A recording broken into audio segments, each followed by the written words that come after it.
Liwig, of course, the one and only scammer. Charot! Yung nag-scam sa akin ng 2.5 million. Pakulot na nga natin to. Kasi yung mga... Nabili ko na ng kotse. Huwag mo nang anuhin. Ayan. So, ngayon, maniningil tayo. So, for those people who are saying na for the collab lang to, or for the clout lang to, for the content lang to, I hope so. Sana nga, di ba? Sana nga for the clout lang to. Kasi nga, sayang din yung 2.5 million na yun. Pero, eto, it's an open door for me. It's an opportunity for me to finally meet. Of course, it's a privilege na makilala natin ang nag-iisang Marvin Faves! Nag-iisa pero milyon-milyon ang poster. Kaya doble ingat kayo kasi sobrang daming poster na to. At yung mga poster na to, talagang kaya siyang i-duplicate. Alam mo yun, as in talaga, pag dinuplicate siya, kabisado yung buhay niya, kabisado yung boses niya, kabisado yung pag-chat niya, kabisado yung asawa niya, pati kapit-bahay kabisado. Kaya guys, sobrang mag-iingat kayo. Pero, thank you for, of course, accommodating me dito. Sobrang na-appreciate ko yung time mo. Of course, sinamahan mo ko sa NBI, and you kept on helping me with other things, especially makakatulong sa akin, mabawi yung 2.5 million ko. Kasi, medyo mabigat yun. Kasi pong IVF namin yung diba? Oo, So, madidelay yung pagbubuntis ko muna. Siguro kasi may dahilan, siguro dahil magki-crypto. In God's perfect time. Yung mga nangyayaring mga ganyan na negative sa atin, lesson or challenge. Minsan, pag kinabitan ka ng ganitong klaseng problem, let's say, ito yung level ng problem na binigay sa atin, maybe nire-ready ka niya sa mas matinding responsibility. Kaya ako naniniwala, even ako, no? Nagsasabi nila, expert daw ako. Hindi ako expert, ha? Kayo lang nagsasabi niyan, pero yun nga, kahit kaming marurunong na, sige, yun na yung word, marurunong na mag-crypto, mag-trade, yes, nabibiktima pa din po kami. So, what more yung mga hindi naman talaga marunong. So, thank you din, lady, sa pagpunta mo dito sa ating studio para, alam mo yun, malaman ng tao ano ba talaga yung storya at ano ba talaga yung mga strategies no mga scammer na yan, no? Kasi pag alam na nila, at least magiging careful na yung mga tao mabiktima. I hope guys na ito magsilbing aral sa inyo at it's also an awareness. Paulit-ulit, actually nakailang contents na kami ni Marvin regarding dito, pero you still keep on saying na for the clout lang to. So we want to to emphasize na talagang we just wanted to give an awareness kasi ayaw na namin maulit to, and we do not want na magamit yung pangalan namin because we are so helpless. Wala po kaming mahingan ng tulong when it comes to these things because sobrang, wala namang way Wala namang way to trace really kung sino ba talaga to. Like, talaga ba natin alam kung si Marvin ba talaga? Hindi ko malalaman, diba? Baka nga siya. Kasi kung for the clout lang siya, kung for the content lang siya, guys, for me, hindi siya magandang way na, okay, clout, tapos ako yung magmumukhang scammer, or clout na siya yung nabiktima, coach siya, forex coach, tapos mabibiktima. Hindi siya okay na clout. Why not ibang topic na lang yung ginawa sana namin, di ba? Hindi yung ganito na na-scam pa siya or ako yung magmumukha masama sa tao, which ayoko yun dahil kilala rin ako, marami rin akong partners na mga billionaires sa iba-ibang business. Tapos kilala nila akong respectable businessman na may pera. So bakit ako mang-i-scam, di ba? Kilala nila ako. But anyway, thank you pa din. Naman ni Marvin, of course, na masira yung kanyang reputation. Kasi sa aming mga content creator, napakahalaga po ng reputation. Masira lang yan in just one snap. Wala na, diba? Sayang, wala na. Hindi naman namin gusto yung negative publicity. We just wanted, of course, to just give an awareness. Pero itong interview na to is not about I just wanted to know more about you, of course. Kasi there are people who wants to know how you get there. This kind of industry, bakit sobrang alam mo yun, you were able to generate this much at a short period of time. I don't know kung matagal ka, pero paano mo siya nagawa? Madali lang kasi mga scam alam mo ba yun?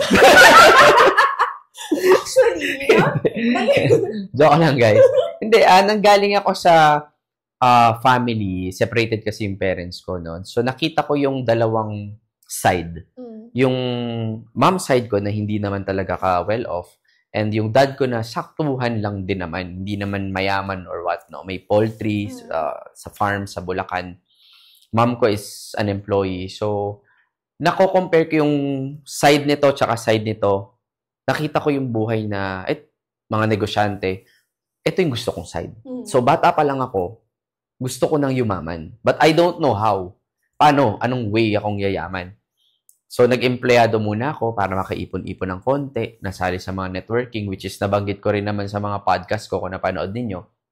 But to cut the long story short, ang dami kong sinubukan.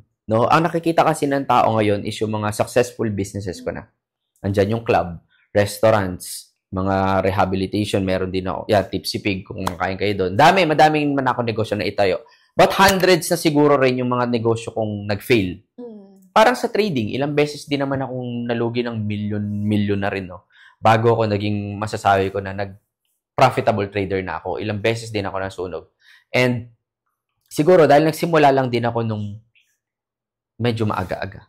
Maraming beses na ako nadapa. And ngayon, siguro, alam mo yun, harvest na rin kahit papano, but hindi pa ako tapos.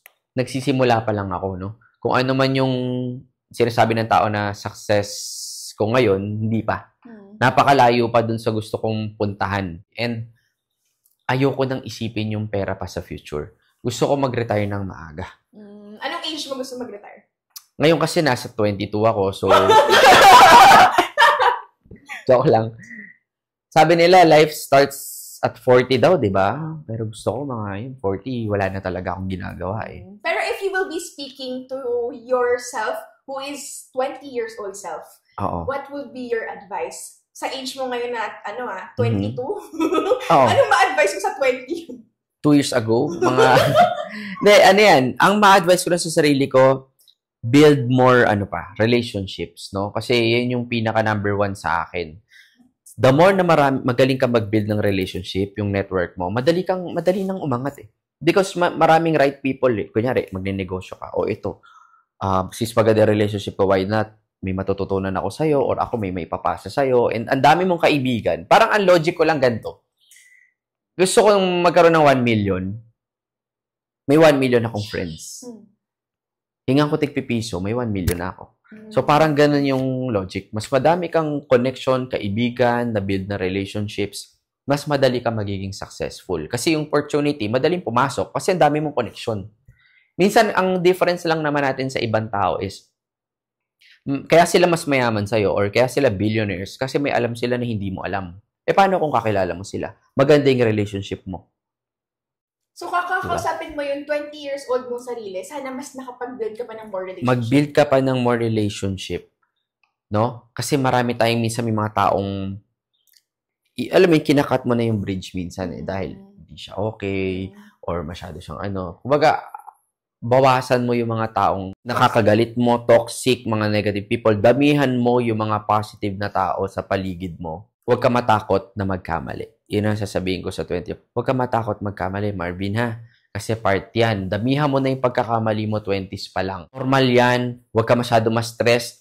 Remember, ngayon, lahat naman na naging problema ko since nung bata ako, lahat naman na solusyonan eh. Walang hindi. Pero grabe yung worry mo. Grabe yung stress na dinanas mo.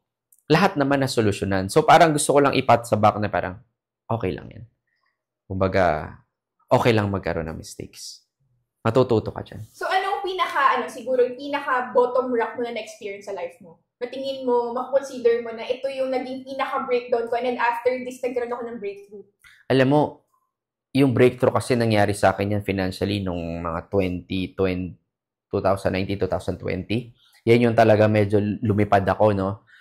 Maybe because of businesses na sabay-sabay nag-angatan, siguro dahil naging influencer na ako, mas madali na, no? Pero yung pinaka-challenging year sa buong buhay ko, no, is last year, which is 2023. Kala ng tao, dami ko negosyo, dami kong businesses, no? Pero yung 2023, naging challenging sa akin kasi hindi ko lang siya problem. May mga na-involved na mga taong close ko, mga relationships na nagkaroon ng, hindi naman masasabing damage, pero nasira because nagtiwala ako sa ibang tao. Sa sobrang bilis kong nagtiwala sa ibang tao, ang naapektuhan yung mga ka-close ko pa. And yung 2023, I don't know kung anong meron sa year na yan. Ewan ko kung may naka-experience ngayon kasi halos lahat ng mga negosyanteng kaibigan ko, challenging din sa kanilang 2023. Maybe something with the universe or what. Yun ang pinakamabigat because may ibang taong involved. Kung problema ko lang, kaya kong i-handle, kaya ko yung emosyon, kaya ko lahat. Ang ayoko lang yung may nadadamay na ibang tao. Lalong-lalo na hindi ko pa kasalanan. Tapos paano mo naman napasok tong crypto world? Bakit ka na, paano ka na-engganyo sa ganyan? So tingin mo ba yan yung pinaka main source of income mo ngayon? O besides sa mga businesses mo? Di naman main. Siguro isa siya sa mga sources of income ko. 2015 ako unang nakabili. Okay? So, narinig ko yun sa isang kaibigan na hindi ko pinaniwalaan because sino ba maniniwala na crypto, Bitcoin, tataas yung ano. Kaya yung iba man nagsisisi, sana bumili na ako pala noong 2029. Hindi naman natin alam eh. Di ba? Wala naman nakakaalam talaga na okay pala siya. So, narinig ko 2013, hindi ako bumili. 2015 ako bumili. Pinilit ko pa yung kaibigan ko. Ayaw niya ako pagbentahan kasi nga, nag-iipon siya ng Bitcoin because he believes, dahil nga nag-do your own research siya, na ang Bitcoin tataas ang presyo. Which is, totoo. Kasi nung bumili ako sa kanya 2015, 2017, sumibat yung presyo. Pag sibat, nag-take profit ako. Dapat nag-take profit kayo, Take profit, and then bumagsak ulit yung presyo. Di naman sad-sad, no? Bumaba lang. Bumili ako ulit. So for those people who are interested to enter this crypto, what would you advise? Sa mga gustong pumasok ng crypto, guys, huwag kayong pumasok. Why? Huwag kayong pumasok kung hindi nyo siya inaral or hindi ka ready because sobrang volatile ng cryptocurrency. What do I mean by volatile? Meaning, siguro in layman's term na lang, no? Pwede kang yumaman agad-agad at mabilis, but pwede ka ring masunugan ng mabilis. Now, kung mag-i-invest ka sa isang bagay, kahit negosyo yan or crypto, aralin mo maigi. Bakit mo bibilin tong specific crypto? Kasi ang akala ng iba, crypto, Bitcoin lang eh. Ang hindi nila alam, sobrang dami palang crypto. Ang dami palang cryptocurrency. Okay?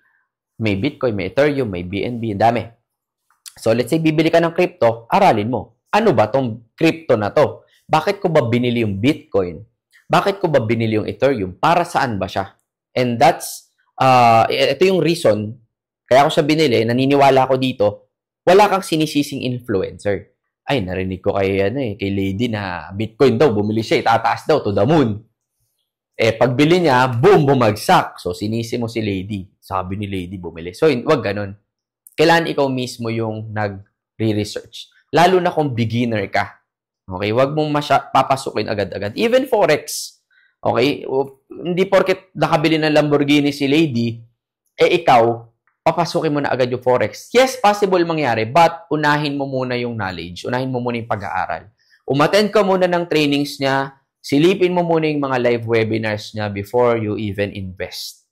Yun lang ang masasabi ko dyan. So speaking of, ayun pala guys, so since ito na yung opportunity ko makipag-collaborate with Marvin, actually nakipag-collaborate na ako because we are offering actually itong opportunity na to na open na rin sa mga iba't ibang brokers kasi they have this feature wherein pwede ka na mag-copy trade. Ayan. Oo, so itong copy trading guys, sobrang gandang opportunity na to kasi merong magagaling na trader like ito magagaling na trader. Kaya nagsabi niya, hindi ako. Pwede mo na kopyahin. Oo. So kung ngayon, kung wala kayo masyadong knowledge and you don't have enough time, you don't have the luxury of time to actually trade on your own. Pero syempre maganda ko rin kung meron kayong basic knowledge and foundation, which is kaya yung tinuturo ko every webinar. Pero ito, you have the opportunity to copy trade yung mga crypto trades ni Marvin or even me. Pwede nyo kopyahin yung mga trades ko sa Forex. So yun yung pinakamagandang opportunity na to. So ito yung i-share namin sa inyo because pwede kayong kumita pala, even nagkokopya kayo sa amin. So, kung magkaka-classmate tayo dito, kami yung valedictor. Kami yung valedictor. Kukopyahin nyo na lang po kami. So, whatever the wins nung trades namin will be also your winning. Pero syempre, like what we always say, syempre, you have to trade cautiously kasi medyo risky. Actually, risky siya at all kasi ang trading po ng Forex is pwedeng masunog kayo. So, kung masunog kami ni Marvin, possibly kayo rin sunog. So, it's just a matter of course, understanding the overall concept ng Forex at crypto. Pero ito nga yung pinakamagandang feature nga lang. Pwede nyo na kami kopyahin at pwede kayong mangopya sa mga talagang others pa. Actually, hindi lang sa amin eh. Marami pa kayong pwedeng kopyahin dun sa platform kasi isa to sa mga magandang feature ng broker. Kasi before, di ba, nakikitrade kayo, nakikiride kayo, gusto nyo makiride doon. At least ito, wala na, hindi na kayo magpapa-invest, hindi na ibibigay yung pera nyo doon sa mga traders. Ang gagawin nyo, gagawa kayo mismo ng account nyo, which is yung account na yun, ikaw mismo yung may control. Sa pera mo, ikaw yung may control. You can withdraw anytime, walang tax, walang anything na sisingilin sa inyo ng mga fees. ikaw po yung dapat mag-trade lang sa account mo na yun. Ang gagawin nyo na lang is, ika-copy nyo po kami. So, if you're interested na makapag-start sa ganitong copy trading, then let us know. Just click the link in the comment section. Tapos, dyan po kayo makakapag-inquire ng mga lahat ng mga kailangan namin. And also, we have here the link tree sa may taas ng bio namin. So, pwede nyo pong i-click yan. And then, i-click nyo lang po yung link dyan. And then, you will be able to join our free webinars as well as lahat ng mga interesado kayo mag-copy trade, mag-bot trading, or whatever. Pero kung gusto nyo ng copy trading, nandyan na yan sa may link tree namin. So, ayun. I hope guys na ma-explore nyo din itong ating copy trading. Kasi sobrang gandang passive income ito. When you say passive, lesser yung effort, hindi mo kailangan manood ng chart, hindi mo kailangan mag-aral ng technical or fundamental analysis, hindi mo kailangan panoorin yung kung anong mga patterns o mga candlesticks dyan. What you need to do is to just understand the overall platform, kung paano siya i-navigate, and then mag-copy trade ka po sa amin. Ayun. So, pwede na pala mag-participate yung mga walang time, no? Aralin yung trading. So, pwede nyo nang copy yung trades namin. So, again, click nyo lang yung link. Yes. Thank you, guys. Yo. Thank you so much. Galing.